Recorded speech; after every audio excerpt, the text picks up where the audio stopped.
ভগৱতৰ কৃপা নহ'লে এয়া কেতিয়াও সম্ভৱ নহয় বুলি কৈছে। আপোনালোকে নাভাবিব এনেই আমি ইয়াত আহি পেলাই বহি ঈশ্বৰৰ কথা শুনি আছোঁ বুলি। ঈশ্বৰে কৃপা কৰি আপোনাক আমাক ইয়ালৈ আনিছে। কোনোবাই হয়তো ক'ব পাৰে শ্ৰৱণে কীৰ্তনে মাত্ৰ সিজৈ পুণ্যগণ। আমি শ্ৰৱণ কীৰ্তন কৰিলে আমাৰ প্ৰচুৰ পৰিমাণে পুণ্য হয়, যিটো পুণ্য আপোনাৰ পৰা চুৰ ডকাইত দুষ্ট প্ৰকৃতিৰ কোনেও কাঢ়ি নিব। বৈকুণ্ঠ কল্পতৰু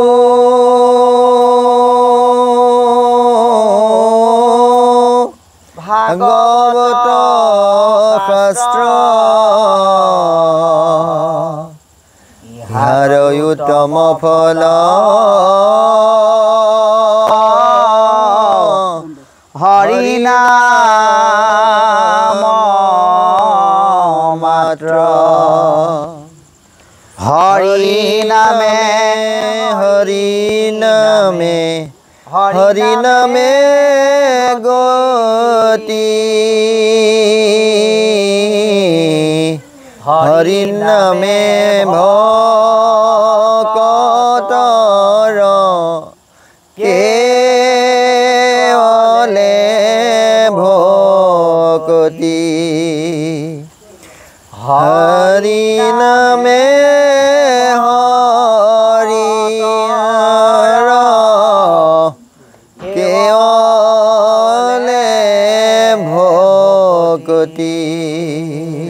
ৰাম হৰি ৰাম ৰাম। আপোনাৰ খবৰ আজ্ঞাক্ৰমে আমি আজি একাদশ স্কন্ধৰ নিমিনৱসিদ্ধ সংবাদৰ ক্ৰিয়দংশ পাঠ আৰু আলোচনা কৰিবলৈ আগবাঢ়িম। নম্ৰতা, ভদ্ৰতা, সহিষ্ণুতা আৰু দাস্যতা। আকৌ এবাৰ কৈছোঁ, নম্ৰতা, ভদ্ৰতা, সহিষ্ণুতা আৰু দাস্যতা, এই চাৰিটা গুণৰ দ্বাৰা যিজনে নৱধাৰ ভক্তিৰ গুণক জয় কৰিব পাৰে সেইজনেই নিমি। আমি নিমি বুলি যদি এজন নহয়, সেইজনক যদি আমি বিচাৰি এই কাহিনী শুনাহে হ'ব। তত্ত্বভাৱে যদি আমি চাওঁ, আমি প্ৰত্যেকেই নিমি হ'ব লাগিব। নিমি হৈ এই চাৰিটা গুণৰ যোগেদি নম্ৰ, ভদ্ৰ, দাস্য, সহিষ্ণু আৰু পবিত্ৰতা, এই গুণৰ দ্বাৰা নৱধাৰ ভক্তিক জয় কৰিব লাগিব। কেনেকৈ জয় কৰিব পাৰি আজি আমাক পদবন্ধে ক'ব। আমি ভাগৱতৰ মূল বিষয়বস্তুৰ কেৱল অধ্যায়ৰ বিষয়টো আজি আলোচনা কৰিম, পৰৱৰ্তী কেতিয়াবা বহলভাৱে আলোচনা হ'ব। গতিকে আমি মংগলাচৰণটোক বাদ দি নাৰদ বসুদেৱ সংবাদ এই বিষয়টোৰ পৰাই আলোচনা আগবঢ়াবলৈ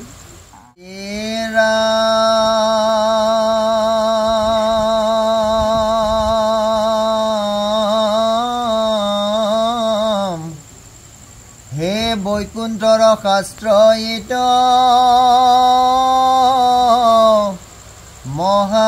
মহাভাগৱত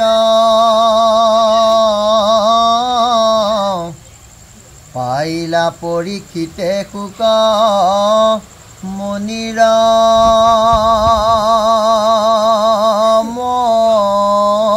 মুখত এই 7 দিন শুনি সুখে তৰিলা নিপতি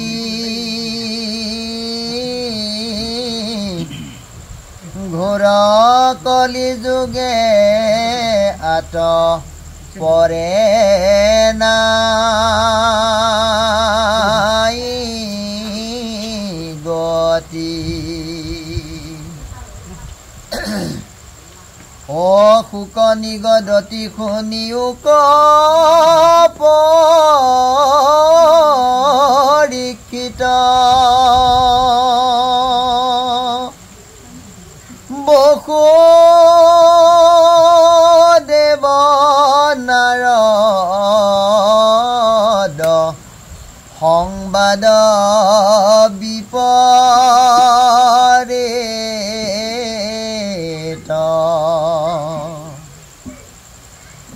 নিমি নৱসিদ্ধে যেন ভৈলাই উপাখ্যান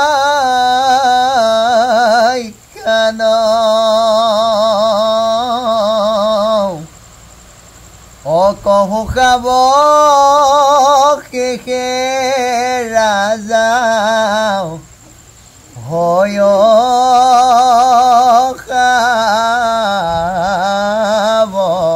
ধান।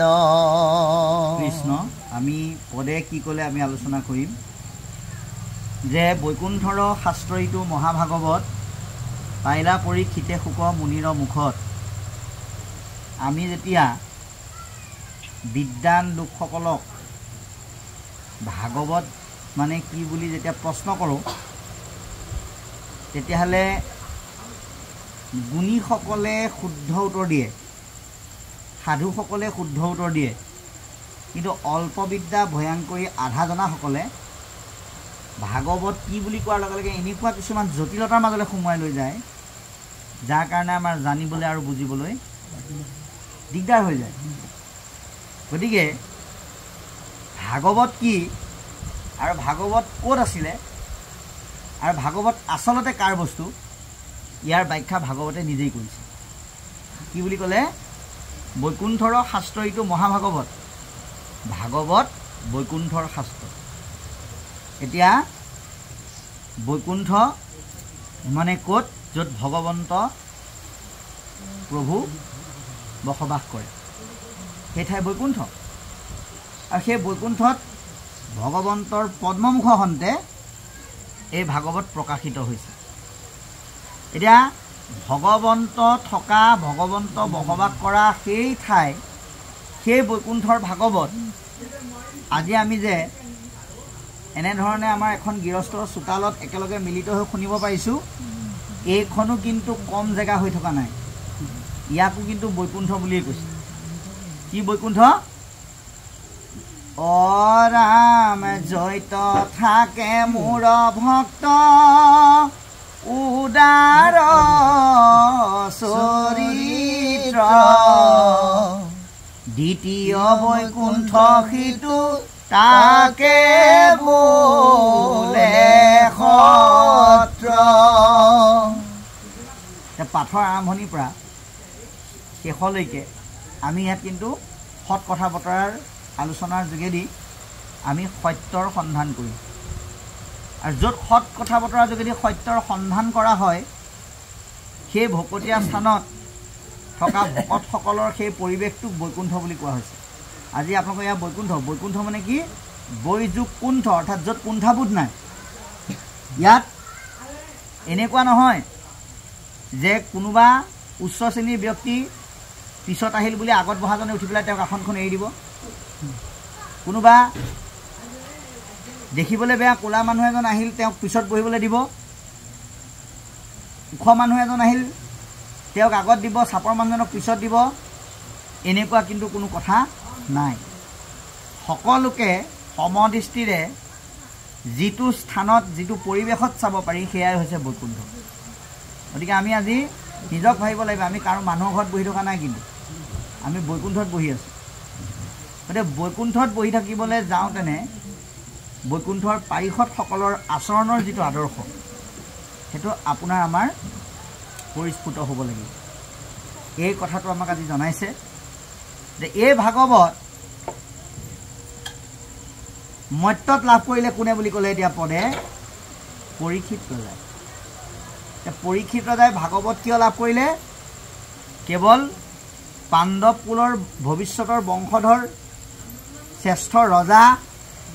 পৰম বৈষ্ণৱ অকল সেইকাৰণে পৰীক্ষিতে ভাগৱত লাভ কৰা নাই। পৰীক্ষিতে ভাগৱত লাভ কৰিছে কিয়? উত্তৰাৰ গৰ্ভত থাকোঁতেই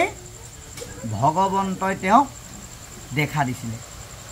উত্তৰাৰ গৰ্ভতে ভগৱন্তৰ পৰীক্ষাৰ সন্মুখীন হোৱাৰ কাৰণে তেওঁৰ নাম পৰীক্ষিত। আৰু উত্তৰাৰ গৰ্ভতে ভগৱন্তৰ দৰ্শন হোৱাৰ কাৰণে তেওঁৰ নাম বিষ্ণুৰাজ। গতিকে এই গুণখিনিৰ কাৰণে বৈষ্ণৱ ৰজা পৰীক্ষিতে ভাগৱত জ্ঞান লাভ কৰিছে, বৈকুণ্ঠৰ ভাগৱত। এতিয়া আপুনি আমিও ভাগৱত শুনিবলৈ যাওঁতে নিজকে ভাবিব লাগিব আমিও একোজন পৰীক্ষিত বুলি। কিয়? পৰীক্ষিতে যেনেকৈ ভগৱন্তৰ দৃষ্টিৰ পৰীক্ষাৰ সন্মুখীন হৈছিল, আমাৰ জীৱনটো কিন্তু কিছুমান পৰীক্ষাৰ সমষ্টি জন্মৰ পৰা জীৱনৰ যাত্ৰাপথ সংসাৰৰ যোগেদি আগবঢ়াই লৈ গৈ থাকোঁতে পদে পদে আমি পৰীক্ষাৰ সন্মুখীন হৈছোঁ সমস্যাৰ কোনো শেষ নাই এই সমস্যাৰে ভাৰাক্ৰান্ত জীৱনটোত বিপদগামী যিমানবিলাক পৰীক্ষা দিছোঁ সেই পৰীক্ষাত আমি কি কৰিব লাগিব ধৈৰ্যশ্ৰুত হ'লে নহ'ব ধৈৰ্য ধৰি ভগৱন্তক যেতিয়া উপলব্ধি কৰিব পাৰিম ভাগৱতৰ দৃষ্টিৰে সেইজনেই পৰীক্ষিত গতিকে তেনে গুণেৰে এই ভাগৱত পৰীক্ষিতে যেনেকৈ সুখদেৱৰ যোগেদি লাভ কৰিছিল আমিও আপোনাসৱৰ দৰে মহামহন্তৰ যোগেদি আমি লাভ কৰিবৰ কাৰণে যত্ন কৰিব লাগিব কিমান দিনত 7 দিনৰ শুনি সুখে তৰিলা নৃপতি পৰীক্ষিতে ভাগৱত শুনিছিল 7 দিন আপুনি আমি কেইদিন শুনিব লাগিব আপুনি আমিও 7 দিনেই শুনিব লাগিব তাকে যেনিবা নিৰন্তৰে শুনিবলৈ কৈছে সপ্তাহৰ প্ৰথম বাৰটোৰ পৰা শেষৰ বাৰটোলৈ দুদিনীয়া জীৱনৰ 100 বছৰ আয়ুষত আমি যি আমাৰ বাহ্যিকভাৱে 7টা দিনৰ সমষ্টি আমি লাভ কৰোঁ এই 7টা দিন যাতে আমাৰ ভাগৱতৰ চৰ্চা কৃষ্ণ কথা চৰ্চাৰ অবিহনে কলিকালৰ লোকসকলৰ যাতে পাৰ নহয় কাৰণ ইয়াত এটা শব্দ কৈছে ঘূৰ কলিযুগ সত্যত এটা দাপৰ এই 3টা যুগত কিন্তু ঘূৰ শব্দটো লগোৱা নাই ঘূৰ সত্য ঘূৰ তেতা ঘূৰ তাপ বুলি কোৱা নাই ঘূৰ কলি বুলি কৈছে কিয় কৈছে কাৰণ নঘটিবলগীয়া যিবিলাক বেয়া নিকৃষ্ট ঘটনা সমস্তখিনি বোলে কলিযুগতে ঘটে গতিকে ইয়াৰ পৰা নিৰন্তিত হৈ থকাৰ একমাত্ৰ উপায় হৈছে ভক্তি ঈশ্বৰৰ নাম আৰু ভাগৱত দৰ্শন গতিকে পৰীক্ষিতৰ মাধ্যমেৰে আমাক কলিকালৰ লোকসকলক সেয়েহে গুৰুত আশ্ৰয় গ্ৰহণ কৰি ভকতৰ যোগেদি ভাগৱতত আশ্ৰয় গ্ৰহণ কৰাৰ বাহিৰে আৰু গতি নাই বুলি কৈছে শুকনি গদতি শুনি উক পৰীক্ষিত বসুদেৱ নাৰদ সংবাদ বিপৰীত মহামুনি সুখদেৱে পৰীক্ষিত ৰজাক কৈছে হে ৰাজন তোমাক মই এনেকুৱা এটা ব্যতিক্ৰমী বিষয়বস্তুৰ ওপৰত আজি কম য'ত ভগৱন্তৰ পৰম বৈষ্ণৱ নাৰদ আৰু কৃষ্ণৰ পিতৃ বসুদেৱে আলাপ কৰিছিল গতিকে তেওঁলোকে কথা পাতি পাতি কেনেকৈ নিমিনৱ সিদ্ধৰ বিষয়বস্তুখিনি আলাপ কৰিলে সেই বিষয়ে কওঁ সাৱধানে শুনা গতিকে আপুনি আমিও এই ভাগৱতৰ কথা 4টা বৈশিষ্ট্য মানি শুনিব লাগিব প্ৰথম কথা এক মনে শুনিব লাগিব মনটো কিন্তু দুটা হ'লে নহ'ব যদি মনটো দুটা হয় ইয়াতো যদি মনটো থাকে আকৌ তৎক্ষণতে যদি বতাহৰ দৰে যদি দেহটো বহি থাকোঁতে মনটো ক'ৰবালৈ গুচি যায় দুমুখীয়া মন লৈ নহ'ব দেহটো যেনেকৈ ইয়াত স্থিৰ কৰি বহুৱাই থৈছে মনটো ইয়াত বহুৱাই থ'ব লাগিব এক মনে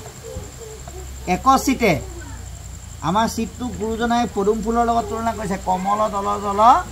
চিত চঞ্চল এই চিতটো চঞ্চলতাৰ পৰা মুক্ত কৰিবৰ কাৰণে আমাক এই চিতটো কাক দিবলৈ ক'লে দ্বিতীয় স্কন্ধ ভাগৱতে অদিবেচিত কৃষ্ণ গুণ নাম কীৰ্তনত কৃষ্ণৰেখে পাদ পদ্ম স্মৰিবে মনত যেতিয়া চিতটো আপুনি ভগৱন্তত দি দিব তেতিয়া ঈশ্বৰৰ নাম স্মৰণ কৰিবলৈ আপোনাক কোনোবাই নক'লেও আপোনাৰ মনলৈ আহিব সেইকাৰণে আমি আমাৰ চিত্তৰ বৃত্তিটো ভগৱন্তত অৰ্পণ কৰিব লাগে এয়া আজি আমাক আহ্বান জনাইছে আৰু কেনেকৈ শুনিবলৈ কৈছে সাৱধানতা ল'ৰা এটাই সন্ধিয়া সময়ত মটৰচাইকেলখন লৈ ওলাই গৈছে আৰু মাক দেউতাকে কৈছে কি বুলি বোপাইও লাহে লাহে যাবি সাৱধানে যাবি যেনেকৈ এখন মটৰচাইকেল লৈ যাওঁতে মাক দেউতাকে ল'ৰাটোক সাৱধানে চলাবলৈ কয় কিয় কয় যে যদি সাৱধানে নাযাওঁ ভাল ৰাস্তা পাই যদি স্পীডত যাওঁ তেতিয়াহ'লে স্লিপ মাৰিলেই পৰিলেই মৰিবি গতিকে কোনেও দুৰ্ঘটনা হোৱাটো বা মৃত্যু হোৱাটো কামনা নকৰে সেইকাৰণে সাৱধান হ'বলৈ কয় যে আপুনি আমিও আমাৰ এই জীৱনৰ ৰথখন দেহৰূপী ৰথখন এই সংসাৰ পথটোৰ মাজেদি খলাবমা পথটোৰ মাজেদি চলাই যাবলৈ যাওঁতে আমি সাৱধান হৈ ভাগৱতৰ কথা শুনিব লাগিব ভাগৱতৰ কথা যিমানেই সাৱধান হৈ শুনিব যেনেকৈ আমাৰ যান বাহন নিয়ন্ত্ৰণ আইনে যিখিনি আমাক গাইড দিয়ে সেইখিনি মানি চলিলে যেনেকৈ আমি এক্সিডেণ্ট বা দুৰ্ঘটনাৰ পৰা ৰক্ষা পাওঁ সেইকাৰণে কয় যে স্লো ড্ৰাইভ লং লাইফ আমি লাহে লাহে গাড়ী চলালে আমাৰ জীৱনৰ পৰিক্ৰমা কি হ'ব দীঘলীয়া হ'ব ঠিক তেনেকৈ আমাৰ এই সংসাৰৰ পথেদি আমাৰ জীৱন নামৰ ৰথখন চলাই নিওঁতেও আমি যদি ভাগৱতৰ যোগেদি হৰিয়ে দিয়া গাইডলাইনখিনি আমি যদি শুনো লে আমাৰ জীৱনৰ পথটোত কেতিয়াও বিপদত আমি নপৰোঁ দুৰ্ঘটনা আমাৰ নহয় সেইকাৰণে কৈছে সাৱধানে শুনিবলৈ আহ্বান জনাইছে কাক পৰীক্ষিত ৰজাক কোৱাৰ যোগেদি আমাক গতিকে ইয়াৰ পিছত কি ক'ব আমি আকৌ অকণমান শুনিম ইৰাম বাৰে বাৰে নাৰদক পথান্ত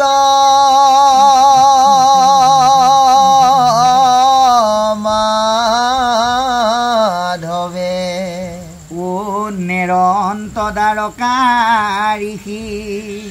কৃষ্ণৰ গৌৰৱে এ জীৱন্তে মুকুটতে হো জানিবা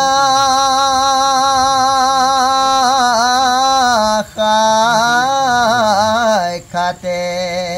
ও তথাপি উৎসুক আতি কৃষ্ণৰ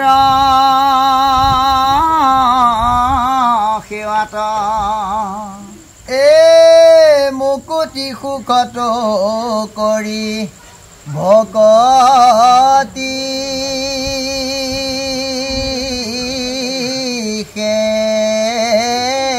বৰ ও নভ যে কৃষ্ণক লোক কিনো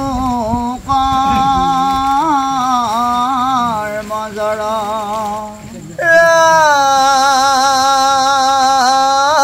বাক্য কৰ্ণ মন মুখ হিয়াছে মানে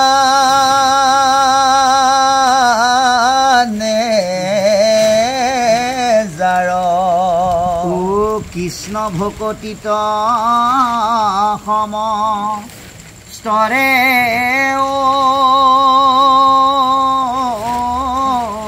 অধিকাৰ ৰাম কৃষ্ণ পদ পংকজক ভজে ব্ৰহ্মা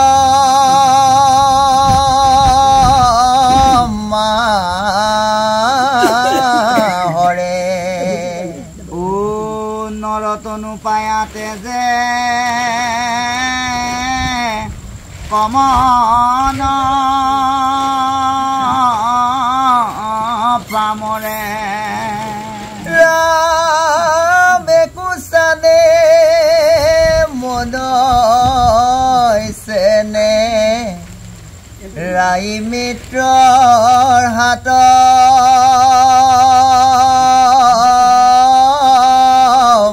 ও তথাপিনো ভজি মৰে কৰিয়াত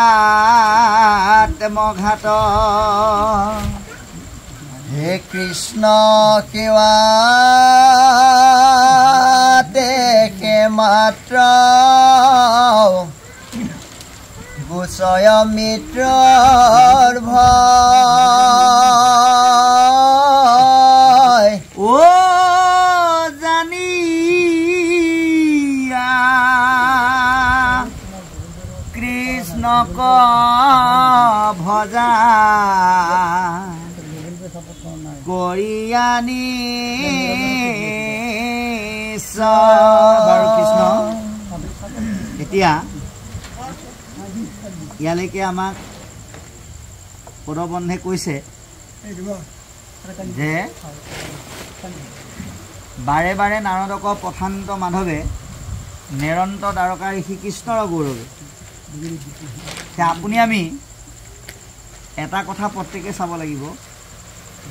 যে নাৰদ আৰু আমাৰ জীৱনৰ কিবা পাৰ্থক্য আছে নেকি আৰু যদি আছে তেতিয়াহ'লে আমি ইয়াক দূৰ কৰিব লাগিব আৰু যদি নাই তেতিয়াহ'লে আমাৰ ক'ব লগা বিশেষ একো নাথাকে এতিয়া নাৰদ আৰু আমাৰ জীৱনৰ মাজত কিন্তু পাৰ্থক্য এটা আছে পাৰ্থক্যটো কি ভগৱন্ত খুদে নিজে নাৰদক কৈছে হেৰা নাৰদ তুমি বসুদেৱ আৰু দৈৱকীকে আদি কৰি যিমান সকল আছে তেওঁলোকৰ খবৰ এটা লৈ আহা কিন্তু অকণমান আঁতৰি গ'লে জানছা কৃষ্ণ পদ সেৱা সুখৰ ৰসৰ পৰা বঞ্চিত হওঁ বুলি ভাবিয়ে নাৰদে যাবলৈ বিচৰা নাই নাৰদ আৰু আমাৰ মাজৰ পাৰ্থক্যটো কি নাৰদে কৃষ্ণ সেৱা চৰণৰ ৰস এৰি যাব নিবিচাৰে কিন্তু আপুনি আমি শাস্ত্ৰগীতা দশম ৰত্নাৱলী ভাগৱতে বাৰে বাৰে ভকতৰ সংগলে মাতি থাকিলেও আমাৰ যাবলৈ সময় নাই সেই পাৰ্থক্যটো আমি নাইকিয়া কৰিব লাগিব য'তে যেতিয়াই যেনেকৈ গম পাওঁ য'তে হৰিনামৰ চৰ্চা হয় বুলি আমি অৱগত হওঁ নিমন্ত্ৰণ পাওঁ আমি তালৈকে যাব লাগে আৰু গৈ আমাৰ ইহকাল আৰু পৰকালৰ সমল নাম আমি আমাৰ হৃদয়ত ভৰাই আনিব লাগে এয়া আমাক আজি সিদ্ধান্ত দিছে গতিকে কি বুলি কৈছে যে বাৰে বাৰে নাৰদক প্ৰথান্ত মাধৱে নিৰন্ত দ্বাৰকাৰীষী কৃষ্ণৰ গৌৰৱ এতিয়া গৌৰৱ এতিয়া আপোনাৰ আমাৰ গৌৰৱ কিহক লৈ আমি পাৰ্থিৱ জগতৰ সম্পত্তিক লৈ গৌৰৱ কৰোঁ কি যে মই এইবাৰ ঘৰখনত কি কৰিলোঁ আগতে 3 বিঘা মাটি আছিল এতিয়া 6 বিঘা মাটি ল'লোঁ আগতে 4খন গাড়ী আছিল এতিয়া 8খন গাড়ী হ'ল পাৰ্থিৱ জগতৰ সম্পদবিলাকক লৈ আমি গৌৰৱ কৰোঁ যিবোৰ বস্তু আমি লগত লৈ যাব নোৱাৰোঁ সেইবিলাকক লৈ আমাৰ গৌৰৱ বেছি হয় কিন্তু পৰম পুৰুষ ভগৱন্তই আজি আমাক ভাগৱতৰ যোগেদি বুজাই দিলে আমি গৌৰৱ কাক লৈ কৰিব লাগে ভকতৰ সংগক লৈ ভগৱন্তৰ সংস্পৰ্শ ভকতৰ সংগৰ যোগেদি যিহেতুকে পায় সেইকাৰণে কি কৈছে যে নাৰদে গৌৰৱ কৰিছে কৃষ্ণ সেৱাক লৈ গতিকে আমাৰ এই পাৰ্থিৱ জগতৰ বস্তুবিলাকক লৈ গৌৰৱ কৰাৰ কোনো স্থল নাথাকে কাৰণ এইবিলাক আমাৰ লগত নাথাকে কিন্তু কৃষ্ণ নাম আমাৰ লগত থাকিব লগত যাব সেইকাৰণে ইয়াক লৈ আমাক গৌৰৱ কৰিবলৈ আহ্বান জনাইছে নাৰদৰ দৰে জীৱন্তে মুকুট তেওঁ জানিবা সাক্ষাৎ এটা নাৰদ কি জীৱন্ত অৱস্থাতে মুক্ত এতিয়া আমি মুক্তি মানে কি বুলি ভাবিব লাগিব সংসাৰৰ বন্ধনৰ বিষয়ৰ আসক্ততাবিলাকৰ পৰা মুক্ত হোৱাটোৱে হৈছে মুক্তি মৰা মনেই কেৱল মুক্তি নহয় আমাৰ বহুতে বেমাৰত পৰি থাকিলে কয় যে যেন তেনে মৰি পেলাই মুক্তি পালেই হ'ল কিন্তু ভাগৱতে কৈছে মৰা মনেই মুক্তি নহয় জীৱন্ত অৱস্থাটো মুক্ত হ'ব পাৰে যদিহে প্ৰণালীটো শাস্ত্ৰৰ পৰা চাই লয় গতিকে আমি এই সংসাৰৰ মাজত থাকিও বোকাই পদুম ফুল লেতেৰা নকৰাৰ দৰে বিষয়ৰ বোকাই আমাক কেতিয়াও লেতেৰা নকৰাকৈ আমি থাকিব পাৰিব লাগিব সেইজনেই জীৱন্ততে মুক্ত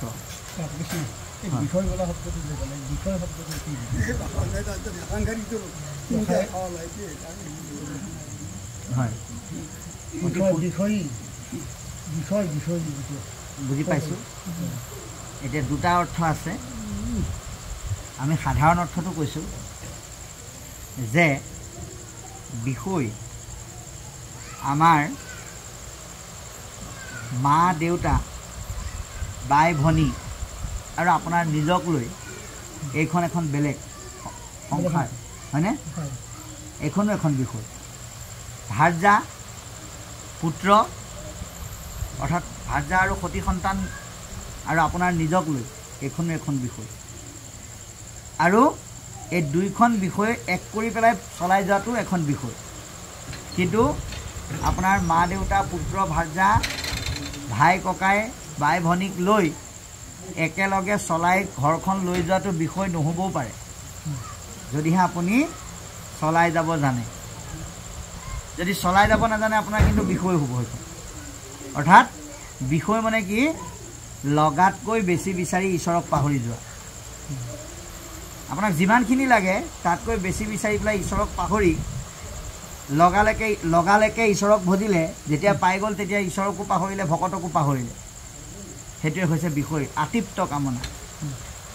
আনহাতে বিষয় মানে হ'ল এই যে আপুনি লগাতকৈ বেছি বিচাৰি পেলাই ঈশ্বৰক পাহৰি গ'ল পাহৰি গৈ পেলাই আপুনি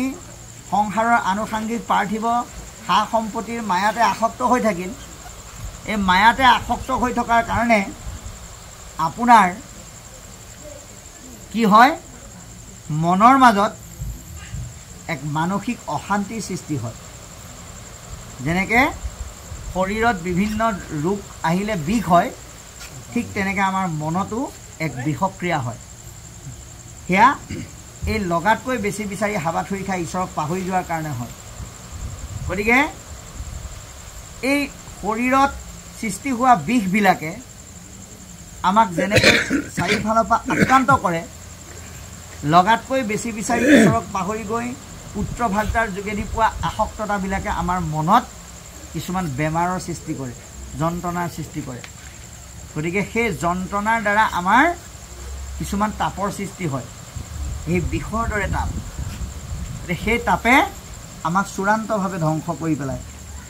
গতিকে সেই ধ্বংস কৰি পেলোৱা তাপৰ পৰা আমি নিজক মুক্ত কৰিব পাৰিব লাগিব আমি জীৱবিলাক অধোগতি যায় তেতিয়া জীৱৰ গতি দুটা ঊৰ্ধ্বগতি আৰু অধোগতি গতিকে বিষয়ৰ বিষে আমাক জৰ্জৰিত নকৰিবৰ কাৰণে আমি কিন্তু সময়ত ঔষধটো খাব লাগিব ঔষধটো কি আমাৰ ভক্তি প্ৰদীপত লিখিছে হে ৰাম দুষ্ট কলি সৰ্পে সবাকু দংশিলা হৰাই লছে তন জ্ঞান ইহাৰ ঔষধ ক্ষুধাৰাম নাম বিনে নাহি নাহি আন কলিৰ কালসৰ্পৰ দংশনত আমি বিষয়ৰ কবলত পৰি বিষত জৰ্জৰিত হৈ পৰিছোঁ আৰু এই বিষক পৰিত্ৰাণ কৰা একমাত্ৰ ঔষধেই হৈছে ঈশ্বৰৰ নাম আৰু ভকতি গতিকে আমি যদি খুব সহজ আৰু কম ভাষাৰে কওঁ বিষয় মানে হৈছে ঈশ্বৰ বিমুখীভাৱে কটোৱা সময়বিলাকৰ দ্বাৰা দেহ আৰু মনে লাভ কৰা কিছুমান তাপ এয়াই হৈছে বিষয় গতিকে এতিয়া আমাক পদবন্ধে কৈছে কি বুলি মুকুতি সুখকো কৰি ভকতি সেৱৰ নভজে কৃষ্ণক লোক কিনো কৰ্মজৰ মুক্তিত প্ৰকৃত সুখটো নাই কিন্তু ভক্তিৰ যোগেদি মুক্তি বস্তুটো আপোনা আপুনি পাই যায় আপুনি এই কথাটো এনেকৈ চাব এজন মানুহে কেইবাটা ৰূপো ধাৰণ কৰে ৰাতিপুৱা শুই উঠি আজিকালি বাৰু ট্ৰেক্টৰ হ'ল আগতে গৰুহাল জুতি পথাৰলৈ বা বাৰীলৈ যেতিয়া হালখন লৈ যায় তেতিয়া দূৰৰ পৰা মানুহবিলাকে কি বুলি কয় যে গৰু জুতি নাঙল জুৱলি লৈ পেলাই গৈছে কোন গৈছে বোলে হালোৱা সেই একেজন মানুহে হাল কোৰ সামৰি আহি গা পা ধুই খাই বৈ যেতিয়া হাতত কিতাপ বহি কেইখনমান লৈ পেলাই গৈ থাকে মানুহ কিন্তু একেজনী সেইজনক মানুহে কি বুলি কয় বোলে মাষ্টৰ পঢ়াবলৈ গৈছে স্কুলৰ পৰা আহি হাত ভৰি ধুই ফ্ৰেছ হৈ কিবা এটা খাই মোনাতে পকা তামোল কেইটামান ভৰাই যেতিয়া বজাৰলৈ যাব মানুহ কিন্তু একেজনী তেতিয়া অচিনাকি মানুহে কি বুলি ক'ব বোলে বেপাৰী বজাৰলৈ গৈছে মানুহ কিন্তু একেজনী পথাৰলৈ যোৱাৰ কাৰণে হালোৱা হ'ল স্কুললৈ যোৱাৰ কাৰণে মাষ্টৰ হ'ল বজাৰলৈ যোৱাৰ কাৰণে বেপাৰী হ'ল এতিয়া আপুনি সম্বন্ধটো কাৰ লগত ৰাখিব হালোৱাজনৰ লগত যদি সম্বন্ধ ৰাখে কেতিয়াবা আপোনাক মৰমতে বা বন্ধুত্বৰ খাতিৰত আপোনাৰ পথাৰৰ অকণমান বাই মেলি দিব মাষ্টৰজনৰ লগত সম্বন্ধ ৰাখিলে কেতিয়াবা ল'ৰা ছোৱালীকেইটা পঢ়া শুনাত অকণমান চাই দিব বেপাৰীজনৰ লগত সম্পৰ্ক ৰাখিলে কেতিয়াবা বেছি মেলি থাকি যোৱাৰ পিছত দুই এটা বস্তু আপোনাৰ ঘৰলৈ বুলি মৰমত দি পঠাব কিন্তু মূল মানুহজনৰ লগত যদি সম্বন্ধ ৰাখে তেতিয়াহ'লে আপুনি সমস্তখিনি পাব গতিকে এই মুক্তি বস্তুটো ভগৱন্তৰ ঠিক তেনেকুৱা এটা লোভনীয় বস্তু গতিকে কেৱল সেইটো পাবৰ কাৰণে আমি ভগৱন্তক নভজি নিস্বাৰ্থভাৱে যদি পৰম ব্ৰহ্ম শক্তিটোৰ লগত সম্বন্ধ ৰাখোঁ আমি নিবিচাৰিলেও মুক্তিৰ সোৱাদ পাই যাওঁ। সেই কথাটোকে আমাক কৈছে যে মুক্তি বিচাৰি ভক্তি কৰিলে প্ৰকৃত ৰস নাই, কিন্তু ভক্তি কৰাৰ লগে লগে মুক্তি আপোনা আপুনি পায়। সেইকাৰণে মুকুতি সুখকো কৰি ভকতিহে বৰ নভজে কৃষ্ণক লোক কিনো কৰ্মজৰ। মুক্তিৰ মাজত যিহেতুকে ভক্তিৰ সুখটো লুকাই থাকে, এই কথা জানিও যি ভগৱন্তক নভজে সেইজন কৰ্মবন্ধনৰ জড়তাৰ মাজত আবদ্ধ হৈ থাকে। সেইকাৰণে আমাক কৃষ্ণক ভজিবৰ কাৰণে কেইটামান উপায় দিলে। কি দিলে? যে বাক্য কৰ্ণ মনোমুখ আছে মানে যাৰ কৃষ্ণ ভকতিত সমস্তৰে অধিকাৰ। ভগৱন্তই আপোনাক আমাক কি দিয়া নাই? আমি কেতিয়াবা নজনাৰ কাৰণে দুখত পৰি পেলাই কওঁ যে কাৰোবাক ভগৱন্তই চাৰি হাতে দিছে, আমাৰ দৰে দূৰকপলীয়াক একোৱেই নিদিলে। সেইটো একেবাৰে ভুল। ভগৱন্তই আনক যেনেকৈ দিছে আপোনাকো দিছে, আমি খালি ল'ব জনা নাই।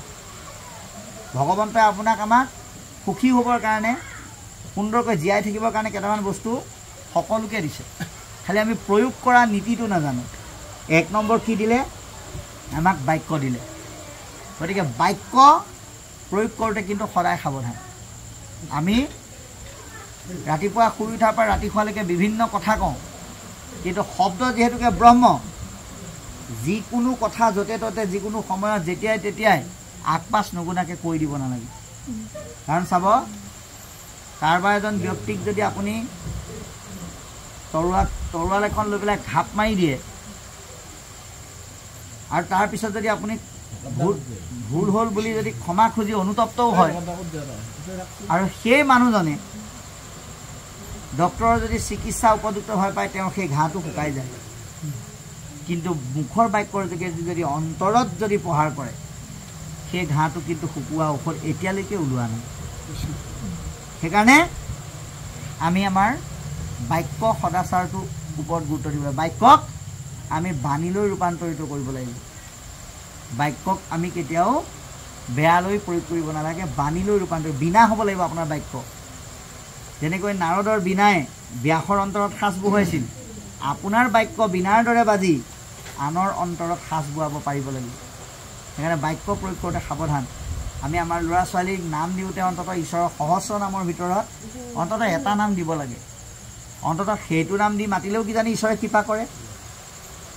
এই কথাটোৰ ওপৰত আমি গুৰুত্ব দিব লাগে। আৰু যিকোনো বাক্য, যেনে ইজনে সিজনৰ লগত লোকৰ কথা পাতি থকা, ক'ৰবাত কিবা কিবি চৰ্চা কৰা, এইবোৰ আমি কেতিয়াও কৰিব নালাগে। এইবিলাকে আমাৰ বাক্যৰ দ্বাৰা আমাৰ দেহ মনটো দূষিত কৰে। সেইকাৰণে বাক্য প্ৰয়োগ কৰোঁতে পৰচৰ্চাৰ বাক্য আমাৰ কথাত কেতিয়াও সোমাব নালাগে, আৰু শুনিলেও তাৰ পৰা আমি আঁতৰিহে আহিব লাগে। এই কথাটো আমাক জনাইছে। বাক্য সদায় কৃষ্ণযুক্ত হ'ব লাগে। কৃষ্ণযুক্ত বাক্যক ভগৱন্তই কৈছে সেয়া অমৃতময় বাক্য। কিন্তু কৃষ্ণবিহীনভাৱে যদি বাক্য প্ৰয়োগ কৰে, প্ৰথম স্কন্ধ ভাগৱতে সিদ্ধান্ত দিছে, অজিতু বাক্যে নাই নাম কৃষ্ণৰ চৰিত্ৰ, উচিষ্ট গৰ্তটো কৰি পবিত্ৰ। যাৰ মুখত কি নাই? কৃষ্ণবিহীন, ৰামবিহীন, ঈশ্বৰবিহীন বাক্য নাই, সেই বাক্যক লেতেৰা গাঁতৰ লগত তুলনা কৰিছে। সেইকাৰণে বাক্যক ব্যৱহাৰ কৰোঁতে সাৱধান। আৰু কি দিছে? কাণখন দিছে। আমি ভাবোঁ দুখন কাণ দিছে, লাহে লাহে শুনিলেও হ'ব। গতিকে এখন মুখ দিছে, যিমান পাৰা ভৰাই যোৱা। সেইটো কিন্তু ভুল ধাৰণা। দুখন কাণ দিছে, যিমান পাৰি আমি জীৱনৰ সমল ৰাম নাম ভকতৰ যোগেদি অন্তৰলৈ ভৰাবৰ কাৰণে আমি যত্ন কৰিব লাগিব। এয়া আজি আমাৰ শাস্ত্ৰই সিদ্ধান্ত দিছে। আৰু মনৰ সমান বেগী নাই বুলি কৈছে। আমি আৰম্ভণিতে কৈছোঁ, বতাহতকৈও বেগী। আকাশে বায়ু কয় যে নহয়, ভ্ৰমাৱে শূন্যত তথাপি নুবুজে মেঘে বায়ুৰ মহত। বায়ুৱে মেঘক আকাশৰ চাৰিওফালে পৰিভ্ৰমণ কৰাই ফুৰে, কিন্তু বায়ুৰ যিটো তীক্ষ্ণতা সেইটো মেঘে বুজি নাপায়। ঠিক তেনেকৈ মায়া নামৰ বতাহজাকে আমাৰ মনটোক যেনি তেনি লৈ যায়, কিন্তু আমি মায়াৰ প্ৰভাৱটো উপলব্ধি কৰিব নোৱাৰোঁ। সেইকাৰণে আমাৰ মনটো মায়াৰ পৰা আঁতৰাবৰ কাৰণে ক'ত লগাই দিব লাগিব মুতে মাত্ৰ সদা দিয়া মন মূৰ ভক্ত হোৱা সৰ্বক্ষণ মুকে পূজা মাত্ৰ মুকে কৰা নমস্কাৰ বুলি কৈছে গতিকে আমি মনটো কৃষ্ণক দিব লাগিব আৰু কৃষ্ণৰ ভকত সকলো সময়তে হ'বৰ কাৰণে যত্ন কৰিব লাগিব আৰু আমি কি কৰিব লাগিব তেওঁকে পূজা সেৱা নমস্কাৰ কৰিব লাগিব আৰু সেইজনকে ভগৱানে কৈছে তুমি সে কুহিদ সখী আমাৰ অকল উদ্ধৱ বা অৰ্জুনেই কৃষ্ণৰ সখী নহয় আপুনি যদি মনটো কৃষ্ণক দি দিব পাৰে তেতিয়াহ'লে কৃষ্ণই আপোনাকো সখী বুলি গ্ৰহণ কৰিব জীৱাত্মা আৰু পৰমাত্মাৰ দৃষ্টি গতিকে এই কথা আমাক জনালে আৰু কৈছে যে প্ৰভুপদ পংকজক ভজে ব্ৰহ্মা হৰে নৰতনু পায়াতে যে কমন পামল ভগৱন্তৰ চৰণ কি কৰে ব্ৰহ্মা সৃষ্টিকৰ্তা ব্ৰহ্মা সংহাৰকৰ্তা শিৱই সেৱা কৰে এতিয়া আমি তেনেধৰণৰ জীৱশ্ৰেষ্ঠ নৰপাত্ৰ লাভ কৰাৰ পিছত যদি আমি ভগৱন্তক ভক্তি নকৰোঁ সেইজনৰ সমান পাপী আৰু সংসাৰত নাই একোকালে মনুষ্য মৃত্যুৰ নেৰাই হাত আটাইতকৈ ভয় লগা বস্তুটো কি বোলে মৃত্যু আমাৰ মৰিবলৈ আটাইতকৈ ভয় লাগে মানুহে কয় মই কালৈও ভয় নকৰোঁ মোৰ মৰাৰ কথা ক'লে মই হাত জাপ মাৰোঁ বুলি কয় গতিকে এই মৃত্যুৰ ভয় আমি কোনো কাৰণত হাত সাৰিব নোৱাৰোঁ কিন্তু ঈশ্বৰৰ নামে আমাৰ মনৰ পৰা মৃত্যুৰ ভয় আঁতৰ কৰি দিয়ে যি নামে আমাৰ মনৰ পৰা মৃত্যুৰ ভয় পৰীক্ষিত ৰজাক আঁতৰ কৰাৰ দৰে আঁতৰ কৰি দিয়ে সেই ভগৱন্তক যদি সমস্তখিনি জানি বুজিও নভজে সেইজন ব্যক্তি আৰু আপোন হাতী মানুহৰ মাজত কোনো পাৰ্থক্য নাই বুলি কৈছে সেইজনে নিজে নিজৰ ভৰিত কুঠাৰ মাৰিলে গতিকে কৃষ্ণ সেৱা তেখে মাত্ৰ গুছে মৃত্যুৰ ভয় জানিয়া কৃষ্ণক ভজা কৰিয়া নিশ্চয় কৃষ্ণৰ সেৱাই আমাৰ মনৰ পৰা মৃত্যুৰ ভয় আঁতৰ কৰে এই কথা জানি নিশ্চিতভাৱে ভগৱন্তক ভজিবলৈ আমাক আহ্বান জনালে তাৰপিছত লিখিছে এ ৰাম দিনে কণা ৰদ গৈলা বসুদেৱ গৃহে দেখি বসুদেৱে তাংক পুজিলা সাদৰে হে ৰাম কৰিলা প্ৰণাম পাছে আসনে বহাই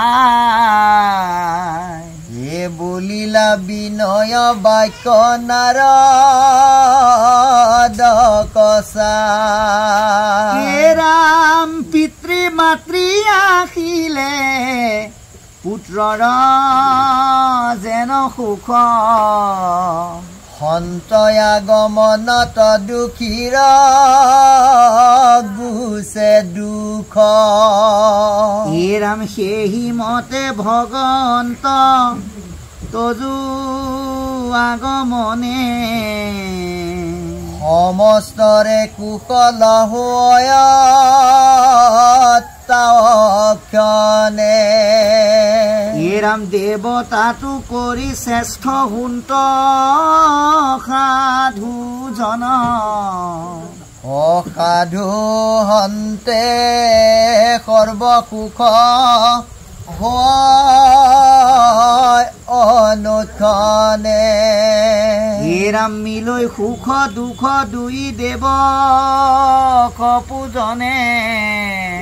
কেৱলে সুখক মাত্ৰ সাধে সাধুজনে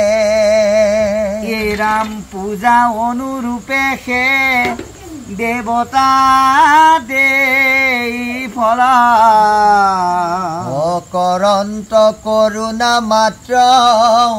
ভকত সকলে হে ৰাম তোমাৰ সদৃশ যাৰা শ্ৰীকৃষ্ণত মন তাকম্বাৰ এহি মতে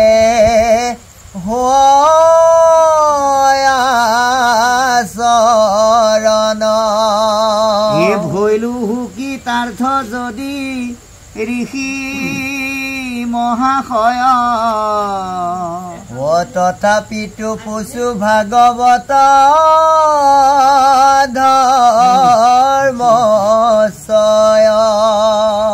ৰাম পৰম শ্ৰদ্ধায়ে যাক শুনিলে মাত্ৰকে দুৰ্ঘোৰ সংসাৰ দুখ তৰে সৰ্বলোকে কৃষ্ণ এতিয়া কি বুলি ক'লে দিনেক নাৰদ গৈলা বসুদেৱ গৃহে দেখি বসুদেৱে তাংক পুজিলা সাদৰে বাৰে বাৰে ভগৱন্তই কোৱাৰ পিছত নাৰদ এদিন বসুদেৱৰ গৃহলৈ গ'ল আৰু লগে লগে আজি যেনেকৈ আপোনাসৱে বিভিন্ন সেৱা অনুষ্ঠানত ভকতসকলক পদূলিৰ পৰা হাত ভৰি ধুৱাই আদৰি আনি উপযুক্ত আসনত বহুৱাই মান্যতা কৰে সন্মান জনায় ঠিক তেনেকৈ বসুদেৱেও নাৰদক দেখি একেধৰণেই সন্মান জনাইছে গতিকে কি বুলি কৈছে যে দিনেক নাৰদ গৈলা বসুদেৱ গৃহে দেখি বসুদেৱে তাংক পুজিলা সাদৰে এইটো এটা বৰ ডাঙৰ আদৰ্শ আমি ভকতক দেখাৰ লগে লগে কেতিয়াও এনেকৈ ভাবিব নালাগে মই ভাগৱত পঢ়িব জানো নাম গাব জানো গতিকে মই ভকতক সেৱা নকৰোঁ মোৰ পৰিয়ালৰ বাকীসকলে কৰিব মই একো নজনা ব্যক্তিজনক সেৱা কেলে কৰি পেলাই মই নিজকে তললৈ নিম এই ভাৱটো আমি কেতিয়াও ল'ব নালাগে জগতৰ ঈশ্বৰৰ পিতৃ হৈও বসুদেৱে কিন্তু অহংকাৰ কৰা নাই নাৰদক দেখাৰ লগে লগে খুব সুন্দৰকৈ আদৰি আনি সুন্দৰকৈ পাদ্য অৰ্ঘ্য অশ্বমনি কৰিছে প্ৰণিপাত জনাই আসনত বহুৱাই অতি নম্ৰভাৱে বিনয়ভাৱে নিজৰ মনৰ কথাখিনি সুধি প্ৰশ্নৰ অৱতাৰণা কৰিছে কি বুলি সুধিছে পিতৃ মাতৃ আহিলে পুত্ৰৰ যেন সুখ সন্ত আগমনত দুখীৰ গুছে দুখ যে আপোনাৰ ছোৱালীজনী যেনিবা ইয়াৰ পৰা তিনিচুকীয়ালৈ বিয়া দিছে আপুনি পিতৃ মাতৃ হিচাপে সদায় যাব নোৱাৰে এতিয়া আপোনাৰ ইয়াত থাকিও যেনেকৈ ছোৱালীজনীলৈ মনত পৰে ছোৱালীজনীও কিন্তু সেই মানুহ নিজৰ স্বামীজনৰ ঘৰত থাকি আপোনালোকলৈ মনত পৰে গতিকে সেই কথাটো আমাক এতিয়া পদে কৈছে যে এবছৰৰ মূৰত যেতিয়া পিতৃ মাতৃয়ে ভাবিলে ছোৱালীজনীক এবাৰ চাই আহোঁগৈ এই বুলি গৈ পেলাই যেতিয়া বিয়া দিয়া ঘৰখন ওলাইগৈ সেই সন্তানৰ আনন্দতে চকু পানী ওলায় যেনেকৈ পিতৃ মাতৃৰ আগমনে সন্তানৰ মনত আনন্দ দিয়ে সন্ত সাধু ভকতৰ আগমনে সেৱকসকলৰ মনত আনন্দ দিয়ে আজি আমিও আপোনালোকৰ মাজত সেৱক হিচাপে আহি আপোনালোকক লগ পাই আমি পৰম আনন্দিত হৈছোঁ গতিকে সেইমতে ভগৱন্ত তজু আগমনে যে তুমি নাৰদ ৰূপে আহিছা যদিও আমি তোমাক নাৰদ বুলি ভবা নাই ভগৱন্ত বুলি ভাবিছোঁ গতিকে আমি ভকতক ভগৱন্ত বুলি ভাবিব পাৰিব লাগিব আমি যদি ভগৱন্ত শংখ চক্ৰ গদা পদ্মৰ দৃষ্টিৰে চাই থাকোঁ দিনৰ পিছত দিন ৰাতিৰ পিছত ৰাতি পাৰ কৰিলেও আমি নাপাম ভগৱন্ত বুলি ভকতক ভাবিব লাগিব ভগৱন্তই কৈছে মোৰ ভকতক দেখিলে যদি পূজা সেৱা কৰিব নোৱাৰে সেইজনে মোক পালে কিন্তু একো কৰিব নোৱাৰিব সেইকাৰণে ভগৱন্তৰ দৰে ভকতক ভাল পাবৰ কাৰণে আমি যত্ন কৰিব লাগিব বুলি কৈছে গতিকে দেৱতাটো কৰি শ্ৰেষ্ঠ সেই সুন্ত সাধুজন দেৱতাতকৈ সেইকাৰণে সাধুসকল শ্ৰেষ্ঠ আপোনালোক দেৱতাতকৈ শ্ৰেষ্ঠ সাধুসন্তে সৰ্বসুখ হোৱা অনুক্ষণ সাধুৰ যোগেদি সমস্ত শ্ৰেষ্ঠ সুখ প্ৰাপ্ত হয় সাধুৰ যোগেদি প্ৰাপ্ত হোৱা সুখটো পৃথিৱীৰ ক'তো নাপায় প্ৰথম স্কন্ধ ভাগৱতে সিদ্ধান্ত দিছে সেইকাৰণে হে ৰাম যত স্বৰ্গ সুখ যিটো মুখ্য সুখ ভকতৰ সংগৰ অল্প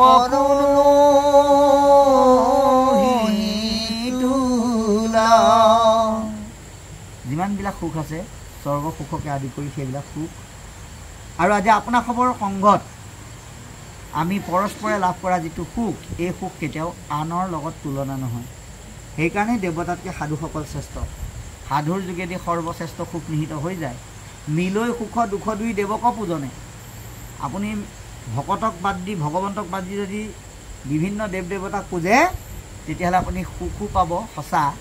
কিন্তু গণ্ডগোল হৈ গ'লে দুখ পোৱাটো স্বাভাৱিক অকণমান যদি গণ্ডগোল হয় স্থান কাল পাত্ৰৰ যদি খেলি মেলি হয় তেতিয়াহ'লে সুখতকৈ কিন্তু দুখ বেছিকৈ পাব এনেকুৱা উদাহৰণ শাস্ত্ৰত বিভিন্ন ধৰণে আমাক বহুত দিছে। সেইকাৰণে সাধুৰ যোগেদি কৃষ্ণক পুজিলে আপোনাৰ যদি ভুলো হয়, ভগৱন্তই কিন্তু আপোনাক কেতিয়াও কৃপা নকৰাকৈ নাথাকে। পূজা অনুৰূপে সেই দেৱতা দেৱী ফল, আপুনি যি দেৱতাক যেনেকৈ বুজিব সেইমতেহে ফল পাব। কিন্তু কৰন্ত কৰোণা মাত্ৰ ভকতসকলে কি কৰে, সেৱকসকলক কৃপা কৰে। ভকতে কিমান ভগৱন্তৰ পৰা বিচাৰিছে সেইটো নেচায়, ভকতে কেনেকৈ সেৱকজনক উদ্ধাৰ কৰিব পাৰি সেইটোহে চায়। গতিকে দেৱতাতকৈ সেই ক্ষেত্ৰত সাধুসকল শ্ৰেষ্ঠ। তোমাৰ সদৃশ যাৰ শ্ৰীকৃষ্ণত মন, তোমাৰ দৰে ভগৱন্ত কৃষ্ণত যাৰ মন একাত্ম হৈ গ'ল, আসম্বাৰো সেইমতে হোৱে আচৰণ। গতিকে সকলোৰে আচৰণ যাতে ভগৱন্ত কৃষ্ণমুখী হয়, সেইকণ কৃপা তুমি আমাক কৰিবা। পৰম শ্ৰদ্ধাৰে যাক শুনিলে মাত্ৰকে, এই ঈশ্বৰৰ কৃপা পাবলৈ হ'লে ভগৱানৰ কথাখিনি আমি কেৱল বোলে ভাগৱত পাতিলে আহিলোঁ, নিমন্ত্ৰণ কৰিলে বহিলোঁ, শুনিলোঁ, কিন্তু কি ক'লে তাকেহে পাহৰিলোঁ, তেনেকৈ শুনিলে নহ'ব। শ্ৰদ্ধা লৈ শুনিব লাগিব। আপুনি লাগিলে ভালকৈ 15 মিনিটেই শুনক, আৰু অনিচ্ছা সত্ত্বে আপুনি 15 ঘণ্টা শুনক, কেতিয়াও কামত নাহিব। সেইকাৰণে কৈছে শ্ৰদ্ধাযুক্তভাৱে শুনা। পৰম শ্ৰদ্ধাৰভাৱে যিসকলে শুনিব তেওঁলোকে এই সংসাৰখন তৰি যাব পাৰিব। এই সিদ্ধান্তটো আমাক দিলে, দি পেলাই আমাক পদবন্ধে কৈছে, এৰাম দেৱৰ মায়ায়ে মোৰ মোহ ভৈল মন, পুত্ৰ কামে কৃষ্ণ কৰিলো আৰাধন, যদ্যপি মুকুতি দেন্ত মুকুন্দে সদায়, তাংকো নবাঞ্চিল পূৰ্বে পুত্ৰক আশাই, কেন মতে তৰু আবে সংসাৰৰ ক্লেশ, মহামুনি দিয় মোক সেই উপদেশ, কুশিলা কৃষ্ণক তুমি যিমতে ভকতি, আমাকো শিকায় তাক সমস্তে সম্প্ৰতি, যেবে বসুদেৱে হেন পুছিলা হৰিষি, হৰিক স্মৰিয়াতি প্ৰীতি ভৈলা দেৱঋষি, পুলকিত তনু মনে মিলি লয়া লাদ, ও পাছে বসুদেৱ কৰিলা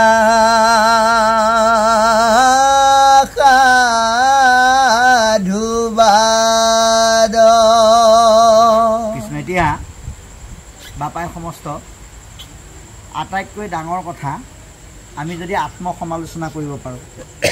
কিন্তু কলিকালৰ লোকসকলৰ মাজত এনেকুৱা এটা বদগুণ আছে, যাৰ দ্বাৰা কি কৰে, আত্মসমালোচনা কৰিবতো নোৱাৰি, কিন্তু আত্মপ্ৰশংসা শুনিলে খুব ভাল পায়। গতিকে আমাক শাস্ত্ৰই কৈছে যে প্ৰশংসাতকৈ নিজক সমালোচনা কৰা। যদি কোনোবাই সমালোচনা কৰিছে তেওঁক তুমি ধন্যবাদ দিয়া। আজি বসুদেৱে আত্মসমালোচনা কৰিছে, বসুদেৱৰ গাত কিন্তু সেইখিনি দুখ নাই, সেইখিনি দুখে আমাকহে আৱৰি আছে, কিন্তু সমস্ত দুখ নিজৰ গাত পাতি লৈছে। কি বুলি ক'লে, দেৱৰ মায়ায়ে মোৰ মোহ ভৈল মন। এতিয়া কৃষ্ণ দেৱতাৰ মায়াত মোহাচন্ন কোন হৈ আছে? বসুদেৱ নহয়, কিন্তু আপুনি আমি হৈ আছোঁ। কৃষ্ণ দেৱতাৰ মায়াই আমাৰ মন মুহি আছে। মহাপুৰুষ মাধৱদেৱে সেইকাৰণে কৈছে, তোমাৰ মায়ায়ে মন মুহি আছে। হৰি হৰি হৰি হৰিয়ে অজ্ঞান আন্ধাৰে পৰিয়া পাৰ নাপাওঁ গতিকে ভগৱন্তৰ মায়াই আমাৰ মনটো মোহিত কৰি ৰাখিছে যাৰ কাৰণে কি হয় বোলে চিনেমালৈ মাতিলে যাবলৈ মন যায় থিয়েটাৰলৈ মাতিলে যাবলৈ মন যায় ফাংচনলৈ মাতিলে যাবলৈ মন যায় ভাগৱতলৈ মাতিলে আকৌ এলাহ লাগে গতিকে কিয় কাৰণে হয় দেৱতাৰ মায়াই আমাৰ মনটোক মোহাচন্নতাত আবদ্ধ কৰি ৰাখিছে গতিকে এই মোহাচন্নতাৰ পৰা আমি নিজক ৰক্ষা কৰিব লাগিব পুত্ৰকামে কৃষ্ণক কৰিলোঁ আৰাধন কি বুলি কৈছে যে আমি কামনা বাসনাত বৰ্ত হৈ ভগৱন্তৰ পৰা কৰিব লাগিছিলে কি কামনা কৃপাৰ সাগৰ দৈৱকী নন্দন পুৰীও মনৰ কাম ভকতৰ সং সদা নুগুচুক মুখেতো আগনৰ নাম এইটো হ'ব লাগিছিলে আমাৰ কামনা কিন্তু আমি ভগৱন্তৰ পৰা কি কামনা কৰিলোঁ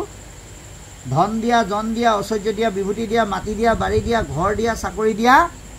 যিমান পাৰা তুমি আমাক দিয়ে থাকা ভাল ভাৰ্যা দিয়া সুপুত্ৰ দিয়া এইবিলাক হ'ল আমাৰ কামনাবিলাক সেই কামনাৰ পৰা আমাক নিজক আঁতৰ কৰিবলৈ আহ্বান জনাইছে যিটো কৰি বসুদেৱে এতিয়া অনুতপ্ত হৈছে যে যিজন ভগৱন্তই সকলোকে মুক্তি দিয়ে তেওঁক আকৌ পুত্ৰৰূপে পাবৰ কাৰণেহে আশা কৰিলোঁ গতিকে মোৰ জীৱনটো কিমান ঠিক সেইকাৰণে কৈছে কেনমতে তৰুৱাবে সংসাৰৰ ক্লেশ এই সংসাৰৰ দুখত মই কৰা ভুলৰ যোগেদি মই যি সংসাৰৰ দুখত দুখিত হৈছোঁ ইয়াৰ পৰা কেনেকৈ উদ্ধাৰ পাম মহামুনি দিওমুখ সেহি উপদেশ হে মুনিবৰ আমাক সেই উপদেশ প্ৰদান কৰা গতিকে আজিও আমি সন্ধ্যাকাল এই পবিত্ৰ ভাদ মাহত সকলো মিলিত হৈ এই ভাগৱতৰ যোগেদি কি বিচাৰি আছোঁ সংসাৰ তৰণৰ উপায় ৰাম নামৰ সমল আমি বিচাৰি আছোঁ গতিকে কৈছে তুহিলা কৃষ্ণক তুমি যিমতে ভকতি তুমি কি কৰ্মৰ দ্বাৰা কি ভক্তিৰ দ্বাৰা কৃষ্ণক সন্তুষ্ট কৰিলা আমাকো শিকায়ো তাক সমস্তে সম্প্ৰতি গতিকে আমাক সেই কথাখিনি কৈ তুমি কৃপা কৰা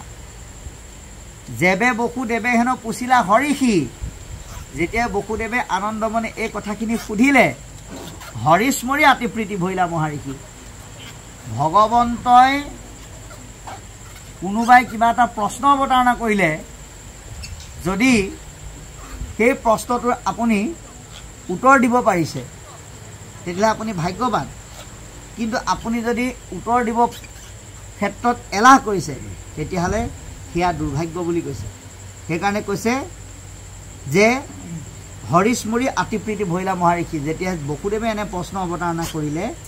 নাৰদ ভগৱন্তক স্মৰণ কৰি পৰম আনন্দিত আৰু পুলকিত হৈ পৰিল গতিকে আমিও আজি ভাগৱতৰ ৰসেৰে পোৱা জ্ঞানত নিজকে আনন্দত ৰাখিব পাৰিব লাগিব পুলকিত তনু মনে মিলিল আহ্লাদ নাৰদৰ মন বসুদেৱৰ প্ৰশ্নই আহ্লাদিত কৰিলে পাছে বসুদেৱকো কৰিলে সাধুৰ বাট আৰু বসুদেৱক এয়া সাধু বুলি প্ৰশংসা কৰি এতিয়া নাৰদে ক'ব নাৰদ বদতি বসু দেৱ মহাশয়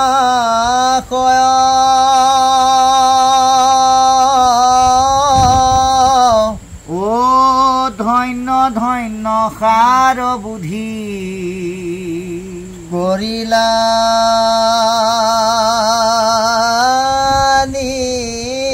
নিশ্চয় কুশিলা পৰম ভাগ বত ধৰ্ম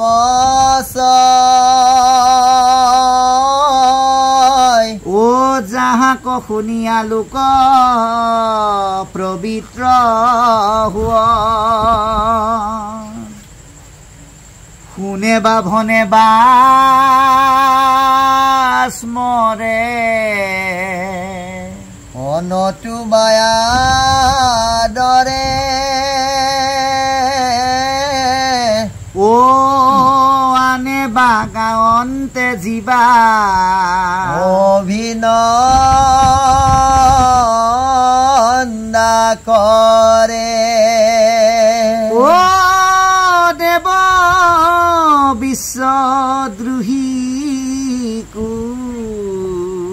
পবিত্ৰ কৰে আতি ও হেন ধৰ্ম শুনিবে তোমাৰ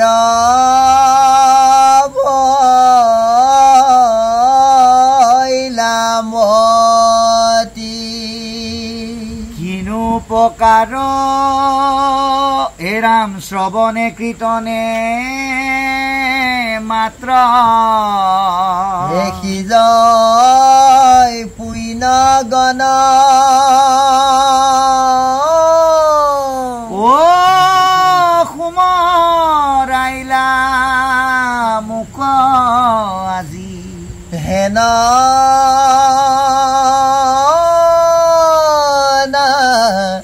ৰায়ন ও কিনো প্ৰকাৰ কৰি লাহামহাশয়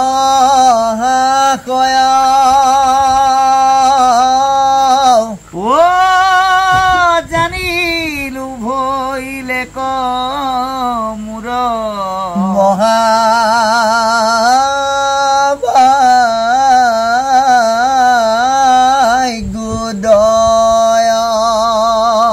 এতিয়া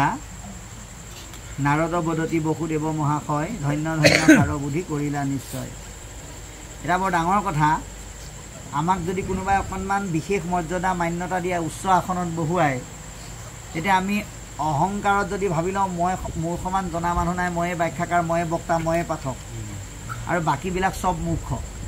এতিয়া ভাগৱতে কৈছে তেতিয়াহ'লে সেইজনৰ সমান কিন্তু অহংকাৰী আৰু অজ্ঞানী কোনো নাই। আজি বসুদেৱে নাৰদক ইমান প্ৰশ্ন কৰিছে, তথাপিতো কিন্তু গুণৰ মান্যতাটো নাৰদে বসুদেৱকহে দিছে। কি বুলি কৈছে? এটা বিশেষ সম্বোধনেৰে বসুদেৱক সন্মান জনাইছে। কি বুলি? মহাশয় বুলি।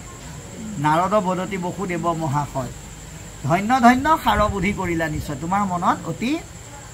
সংসাৰিক লোকসকলৰ কাৰণে কল্যাণকামী সাৰুৱা বুদ্ধিৰ উদয় হ'ল, যিটো বুদ্ধিৰ উদয় আজি আপোনালোকৰ হৈছে,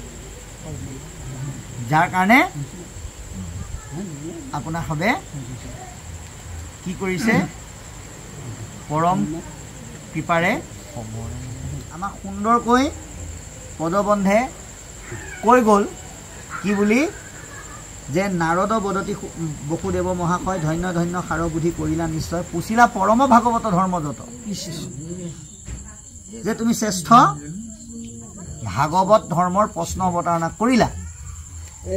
গ্ৰাহক স্মৰণে হৈ পবিত্ৰ জগত। যিখিনি কথা শুনাটো দূৰৰে কথা, স্মৰণ কৰিলে জগত পবিত্ৰ হয়। আজি আপোনালোকে ইয়াত বহি পেলাই ভাগৱত শুনিলে পবিত্ৰ হ'ব তেনেকুৱা নহয়। কোনোবাই যদি ৰাস্তাৰে গৈ থাকোঁতে বৰ ভাল লাগিছে বুলি ভাবিলে সেইজনো পবিত্ৰ। কোনোবাই যদি বিচনাত শুই থাকি পেলাই পূজা সেৱা নমস্কাৰ কৰিছে সেইজনো পবিত্ৰ। গতিকে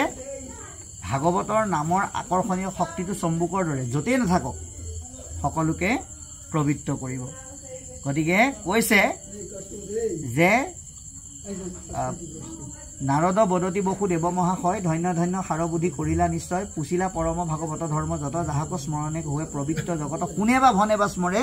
নতুবা আদৰে, আনে বা গাঁৱতে যিবা অভিনন্দা কৰে। আজি ইয়াৰ পৰা কৃপাটো কোনে কোনে পাব? বাপ জনাই পঢ়ি আছে তেখেতে পাব, আমি কৈ আছোঁ আমিও একাংশ পাম, আপোনাক সবে শুনি আছে আপোনাক সবেও পাব। যিসকলে এই অনুষ্ঠানটোৰ কাৰণে চাহ প্ৰসাদ আদি কৰ্মত লাগি আছে তেখেতসকলে পাব। যিসকলে দিনতে গম পালে ইয়াত ভাগৱতৰ অনুষ্ঠান এভাগ হ'ব, কিন্তু কিবা কাৰণত আহিব নোৱাৰিলে, মনত ভাবি আছে এতিয়া চাগে তাত বৰ ধুনীয়া ভাগৱত চলি আছে, সেই সকলোকো ভগৱন্তই সমানেই কৃপা কৰিব। নুশুনিলেও কৃপা কৰিব, কাৰণ তেওঁৰ মনটো আহি গ'ল যে। তেওঁ যে মনত ভাবি ল'লে তাত যে ইমান ধুনীয়া ভাগৱত হৈ আছে, ইছৰাম মইহে যাবলৈ নাপালোঁ। ভগৱন্তই সেইজনকো সুন্দৰকৈ কৃপা কৰিবই। কাৰণ আপোনালোকে এটা তাৰ উদাহৰণটো চাব ক'ত জানে? দশম স্কন্ধত কৃষ্ণ ভগৱন্তই সুন্দৰকৈ বংশীধ্বনি কৰিলে, আৰু গোপীসকলে তেওঁলোকৰ নিজৰো স্বামী আছিল নহয়। গতিকে কোনোবাই নিজৰ স্বামীক ভাত দি আছিলে, কোনোবাই ল'ৰা ছোৱালীক ভাত খুৱাই আছিলে, আৰু কোনোবাই হয় কৃষ্ণ কোনোবাই কি কৰি আছিলে? বাচন বৰ্তন ধুই আছিলে। এই বাঁহী মাত শুনাৰ লগে লগে তেওঁলোকে চব কাম তাতে এৰিলে। কোনোবাই ভাতৰ থালি এৰিলে, ল'ৰা ছোৱালীক আধা ভাত দিয়াৰে, স্বামীক আধা ভাত দিয়াৰে, কঁকালৰ মেখেলা মূৰেদি পিন্ধি, হাত ভৰিৰ নপুৰ হাতত পিন্ধি তেনেকৈ দৌৰ ল'লে, আউলি বাউলি হৈ গুচি গ'ল। সেইসকলেতো ঈশ্বৰৰ কৃপা পালেই, আৰু কোনে কোনে পালে চাব। কিছুমান গোপীয়ে স্বামীৰ বাধা পাই পেলাই যাব নোৱাৰিলে। ক'লে যাওঁ? বোলে কৃষ্ণই বাঁহী বজাই চাবলৈ যাওঁ। তহঁতৰ নিজৰ মতা থাকোঁতে তহঁতে আকৌ সৈটো মাছ শুনিলি বুলিয়ে যাবিনে নোৱাৰ যাব এই বুলি দুৱাৰত দাং দি ৰাখিলে দেহটো নগ'ল মনটো গৈ কিন্তু কৃষ্ণৰ বাঁহীৰ লগত নাচি আছে গতিকে তেওঁলোকেও পৰম কৃপা লাভ কৰিলে ইয়াত দশম স্কন্ধে প্ৰমাণ দি থৈছে গতিকে নাহিলেও পাব যদিহে ভাৱটো থাকে সেইকাৰণে কৈছে যে দেৱ বিশ্ব দুহিকো পবিত্ৰ কৰে আতি শত্ৰুজনকো ঈশ্বৰৰ ভক্তি ধৰ্মই পবিত্ৰ কৰে হেন ধৰ্ম শুনিবে তোমাৰো ভৈলামতি এনেকুৱা সমস্তকে বহলভাৱে পবিত্ৰ কৰিব পৰা মহান তত্ত্ব যে তুমি জানিবৰ কাৰণে মন কৰিলা সঁচাকৈ তুমি ধন্য গতিকে কৈছে শ্ৰৱণে কীৰ্তনে মাত্ৰ সিজৈ পুণ্যগণ আমি শ্ৰৱণ কীৰ্তন কৰিলে আমাৰ প্ৰচুৰ পৰিমাণে পুণ্য হয় যিটো পুণ্য আপোনাৰ পৰা চুৰ ডকাইত দুষ্ট প্ৰকৃতিৰ কোনেও কাঢ়ি নিব নোৱাৰে শ্ৰেষ্ঠ পুণ্য কোনো শক্তি নাই সুমৰাইলা মোক আজি হেন নাৰায়ণ গতিকে আজি নাৰায়ণে অৰ্থাৎ পৰম ব্ৰহ্মই মোক আজি সেই পুণ্য অৰ্জনৰ এটা পথ আকৌ সোঁৱৰাই দিলে কিনো উপকাৰ কৰিলা হা মহাশয় যে আজি যে আপোনালোকে এই অতৰ্কিতে ভাগৱত অনুষ্ঠান ভাগিত আমি কালি ৰাতিলৈকে গম নাপাওঁ আজি যে আপোনালোকৰ ইয়াত আহি পেলাই ভাগৱতৰ কথা ক'ব লাগিব আমি কেৱল জানো উৎপল কলিতা ঘৰত মাতিছে তাত ঈশ্বৰৰ কথা পাতিম আৰু ৰাতিলৈ ট্ৰেইনত ঘৰলৈ ঘূৰি আহিম কালি 9টা বজাৰ পিছত বৈষ্ণৱ লগত কিবা এটা কথা বতৰা পাতোঁতে আজি অনুষ্ঠানটোৰ কথা আমি আলোচনা কৰিছোঁ গতিকে আমি তাৎক্ষণিকভাৱে এই আপোনালোকৰ মানে সংগ আমি প্ৰাপ্ত কৰিছোঁ গতিকে এয়া মহা উপকাৰী কৰ্ম বিশ্বনাথৰ পৰা আহি যে আপোনালোকৰ সংগও আমি পাবলৈ আজি ভগৱন্তই লিখি থৈছিলে এয়া আমাৰ কাৰণে কিন্তু উপকাৰী কৰ্ম আৰু এয়া মহাভাগ্যৰ ফলশ্ৰুতি ভগৱন্তই কৃপা নকৰিলে বহল ভকতৰ সংগটো বাদ দিয়ক 2-4জন ভকতে গোট খাই আলোচনা কৰা কথাও শুনিবলৈ নাপায় যদিহে ভগৱন্তই কৃপা কৰি আমাক সৌভাগ্য নিদিয়ে কোনোবাই 6 মাহৰ আগত যদিও ভাবি থাকে মই ভাগৱতলৈ যাম এনেকুৱা এটা বিপদ আহি যাব তেওঁ যাব নোৱাৰে গতিকে এইটো আপোনাৰ কৰ্মফল আৰু ভাগ্যৰ ফলশ্ৰুতি তাৰমানে ভগৱন্তই তেওঁৰ কথা শুনিবৰ কাৰণে কিছুমান মুহূৰ্ত তেওঁক কৃপা কৰি দিয়ে সেই মুহূৰ্তখিনি সেই ব্যক্তিজনে নোপোৱাৰ কাৰণটো হ'ল আৰব্ধ প্ৰাৰব্ধ আৰু অনাৰব্ধ জীৱনৰ কৰ্মফলৰ স্তুতি গতিকে এতিয়া কৈছে যে মহাভাগ্য আজি আপোনালোকে নাভাবিব যে এতিয়া ৰাতি কাম বন নাই কাৰণে আমি ঘৰৰ পৰা ভাগৱত শুনিবলৈ আহিলোঁ কাম বন নাথাকিলেও এনেই ঘৰত বহি থাকিব কিন্তু আপুনি হয়তো গম নাপাব পাৰে আজি হয়তো আপোনালোকৰ দৰে বহু ভকত ঘৰত বহি আছে কাইলৈ ৰাতিপুৱা গম পাব কালি আমাৰ গাঁৱত ভাগৱত হৈছিল নহয়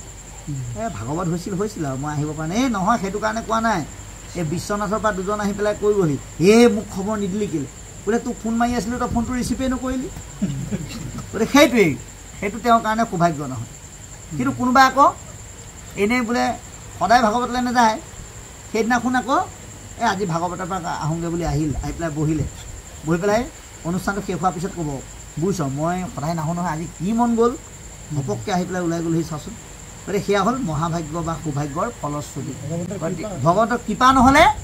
এয়া কেতিয়াও সম্ভৱ নহয় বুলি কৈছে আপোনালোকে নাভাবিব এনেই আমি ইয়াত আহি পেলাই বহি ঈশ্বৰৰ কথা শুনি আছোঁ বুলি ঈশ্বৰে কৃপা কৰি আপোনাক আমাক ইয়ালৈ আনিছে কোনোবাই হয়তো ক'ব পাৰে যে তুমি ভাগৱতলৈ কিহত আহিলা কোনোবাই ক'ব ল'ৰাই থ'লেহি বোৱাৰীয়ে থ'লেহি ছোৱালীয়ে থ'লেহি চাইকেল লৈ আহিলোঁ বাইক লৈ আহিলোঁ ভাগৱতে কৈছে মিছা আপোনাক ঈশ্বৰে আনিলে কিহৰ যোগেদি আপুনি কৰা সৎকৰ্মৰ পুণ্যৰ ফলৰ যোগেদি আনিলে বুলি আমাক সিদ্ধান্ত দিছে তাৰপিছত লিখিছে যিটো কথা আমাত পুছিলা মহামতি হিয়াৰ ইতিহাস এক শুনিও সম্প্ৰতি এৰাম নৱসিদ্ধ সমে নিমি ৰাজাৰ সংবাদ শ্ৰৱণ মাত্ৰকে মনে মিলিবে আলাদ এৰাম শুনা সেই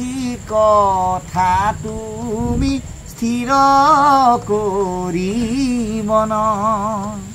এ ভাগৱত শাস্ত্ৰৰ আশ্ৰয় নিৰূপণ এৰাম স্বয়ম্ভুৱ সুত প্ৰিয় ব্ৰত মহাশয় আছিল নিধনামে তাহাৰ তনয় ৰাম অগ্নিধৰ পুত্ৰ ভৈলা নাভিনৰাপতি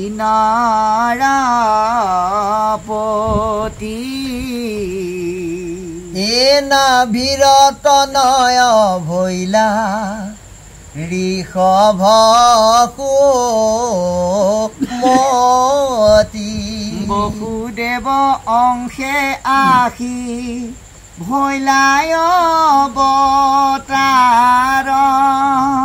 কৰিলা লোকত মুখ্য ধৰ্ম কপচাৰ কান্তহন্তে উপজিলা পুত্ৰ এক শত শ্ৰেষ্ঠ ভৈলা ভৰত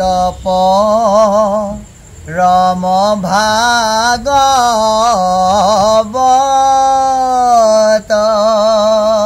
যাৰ নামে খ্যাত ভৈলা ভাৰত বৰিষ দেখয় বিষয়ৰ সুখ বিস্তাৰ সদৃশ বাপাই সমস্ত আটাইতকৈ নিষ্ঠুৰ আৰু নিৰ্দয় বস্তুটোৱে বোলে সময় আপুনি তাক যিমান কাকুতি মিনতি কৰক তাক আপুনি দৰখাস্ত দিয়ক লাগিলে আপুনি উপঢৌকন দিলেও উৎকোচ দিলেও সি এই বেচেৰাকেইটাই দিছে বুলি অকণমান সময় ৰুদ্ধ হৈ নাযায় পদবন্ধে আমাক সিদ্ধান্ত দিছে কি বুলি যিটো কথা আমাক পুছিলা মহামতী আমাক তুমি যি প্ৰশ্নৰ অৱতাৰণা কৰিলা তাৰ ইতিহাস এক শুনিও সম্প্ৰতি তাৰ এক লগত জড়িত এক ইতিহাস আছে কওঁ শুনা নৱসিদ্ধ সমে নিমি ৰাজাৰ সংবাদ শ্ৰৱণ মাত্ৰকে মনে মিলিবে আলাপ নজন সিদ্ধৰ লগত নিমি ৰজাই যি বিষয়বস্তু আলাপ কৰিছিল শুনিলেই বোলে মন আহ্লাদিত হৈ যাব শুনা সেই কথা তুমি স্থিৰ কৰি মন আমাৰ মনটো কিন্তু স্থিৰ হ'ব লাগিব অস্থিৰ হ'লে নহ'ব দেহটো বহি মনটো যদি সোঁফালে বাওঁফালে উত্তৰে দক্ষিণে পূবে পশ্চিমে ওপৰে তলে জলে তলে যদি গৈ থাকে তেতিয়াহ'লে কিন্তু কামত নাহিব যদি আপোনালোকৰ এইফালৰ মানে ভাষা শৈলীৰে যদি কোৱা যায় বোলে পঢ়ি আছে ভাগৱত মনটো ইমানেই চঞ্চল নাকে বোলে মাহৰ দালিৰ গোন্ধ পায় ক'ৰবাত ধৰিলে তো ভাগৱত বা কীৰ্তন শেষ হ'ব সেনেহেন হ'লে নহ'ব গতিকে আমি এই কথাবিলাক প্ৰত্যেকে অনুভৱ কৰিব লাগিব আৰু মনটো ইয়াত একাত্ম কৰি শুনিব লাগিব তেতিয়াহে ভাগৱতৰ যি অনুপম সোৱাদ এয়া আমি লাভ কৰিব পাৰিম স্বয়ম্ভুৱ সুতপ্ৰিয় ব্ৰত মহাশয় আছিলা অগ্নিদ্ধ নামে তাহানত নয় স্বয়ম্ভু মনুৰ পুত্ৰ যাৰ নাম অগ্নিদ্ধৰ পুত্ৰ হৈছে এয়া বংশাৱলী নাভি ৰজা নাভিৰ পুত্ৰই হৈছে ঋষভীশ্বৰ ভগৱন্তৰ ২৪টা অৱতাৰৰ অন্যতম অৱতাৰ গতিকে বাসুদেৱ অংশে আছি ভৈলা অৱতাৰ ঈশ্বৰৰ অংশে এই ধৰাধামত তেওঁ অৱতাৰ ধাৰণ কৰিলা লোকত মুখ্য ধৰ্মৰ প্ৰচাৰ ঈশ্বৰে তেওঁৰ জন্ম মৃত্যু নাই বৰগীতত লিখিছে নাহি জন্ম তোমাৰো তথাপি জন্ম ধৰা জন্ম মৃত্যুৰ পৰা মুক্ত হ'লেও জীৱৰ কল্যাণৰ কাৰণে ভকতৰ আহ্বানৰ প্ৰতি লক্ষ্য ৰাখি তেওঁ বিভিন্ন অৱতাৰ ধাৰণ কৰে গতিকে তাৰে এক অৱতাৰ হ'ল ঋষভ আৰু অন্যান্য অৱতাৰৰ দৰে তেওঁ ভক্তি ধৰ্ম প্ৰচাৰৰ কাৰণে নিৰ্গুণ হৈও কিছুমান গুণলীলা কৰিছিল যিখিনি আপুনি আমি গালে এই সংসাৰ অতি সুন্দৰকৈ তৰি যাব পাৰোঁ গতিকে কৈছে যে তান্তহন্তে উপজিলা পুত্ৰ একশত ঈশ্বৰৰ এনেকুৱা এটা যে তেওঁক মায়াৰ সংসাৰৰ বন্ধনে বান্ধিব নোৱাৰে তেওঁ জুনিজাত নহয় কিন্তু জীৱইনো সংসাৰ কেনেকৈ কৰিব তাৰ আদৰ্শ প্ৰতিষ্ঠা কৰিবৰ কাৰণে তেওঁ কেতিয়াবা সংসাৰ ধৰ্মও পালন কৰিব লগা হয় গতিকে তেওঁ ঋষভেও সংসাৰ ধৰ্ম পালন কৰি ১০০জন পুত্ৰ জন্ম দিলে তাৰ ভিতৰত শ্ৰেষ্ঠজনেই হৈছে ভৰত যিজনক মহাভাগৱত বুলি কৈছে পিতৃয়ে যি আদৰ্শ দেখুৱাইছিল সকলোৰে দৰে তেওঁ আখৰে আখৰে পালন কৰিছিল সেইকাৰণে তেওঁ মহাভাগৱত এতিয়া এইখন হৈছে ভাগৱত সংসাৰী দুজন লোকে যেতিয়া ভাগৱতৰ কথাবিলাক শুনি তাক পালন কৰি পেলাই সৃষ্টি কৰ্মত জন্ম সংসাৰত জন্ম কৰ্মত সংসাৰ বৰ্ধনৰ ল'ৰা ছোৱালী জন্মৰ ক্ষেত্ৰত আগবাঢ়িব স্থিতি কৰাৰ ক্ষেত্ৰত আগবাঢ়িব সেই সকলক কোৱা হৈছে শ্ৰী ভাগৱত আৰু তেনেকুৱা দুই শ্ৰী ভাগৱতৰ যোগেদি সংসাৰলৈ যি সন্তান নামি আহে তেওঁলোকক সেই কোৱা হৈছে মহা ভাগৱত এতিয়া ভৰত হ'ল তেনেহেন মহাভাগৱত গতিকে যাৰ নামে খ্যাত ভৈলা ভাৰতবৰ্ষ যাৰ নামে আমাৰ দেশখনৰ নাম ভাৰতবৰ্ষ হৈছে দেশয় বিষয় সুখ বিস্তাৰ কৰ্তৃ গতিকে লগাতকৈ বেছি বিচৰা যি আতিপ্ত কামনা সেইসমূহক তেওঁ সহ্য কৰিব নোৱাৰে যেনেকৈ আমি বিস্তাৰ আমাৰ দেহৰ পৰা ওলোৱা নিৰ্গত হোৱা যিবোৰ অলাগতিয়াল বস্তু সেইবিলাকক আমি যেনেকৈ ঘৃণ কৰোঁ এই বিষয় সুখবিলাককো ভৰতে তেনেকৈ ঘৃণ কৰে গতিকে সেই গুণখিনি তেওঁৰ আছিল আৰু সেই গুণেৰে আমাকো গুণামৃত হ'লে আমি এই পবিত্ৰ ভাৰতবৰ্ষত জন্মগ্ৰহণ কৰা আমাৰ সাৰ্থক হ'ব গতিকে এই আশাৰে পুনৰবাৰ আপোনালোকৰ চৰণত সেৱা জনাই আমি দোহাৰিছোঁ এৰা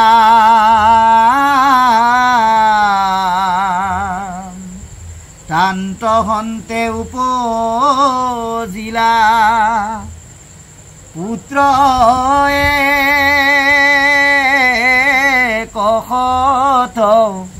অশ্ৰেষ্ঠ ভৈলা ভৰত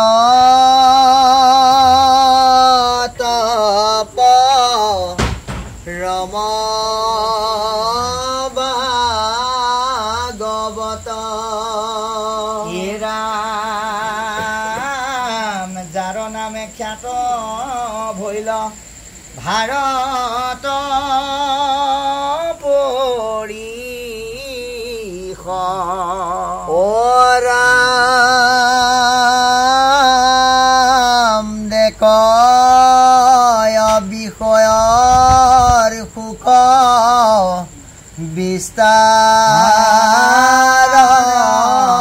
সদৃশ ৰাম ৰাম হৰি ৰাম ৰাম ৰাম জয় ৰাম জয় ৰাম জয় নাৰায়ণ জয় নাৰায়ণ জয় কৃষ্ণ জয় কৃষ্ণ জয় জগতগুৰু জয় জগতগুৰু শ্ৰীমন্ত কৃষ্ণ হৰি হৰি ও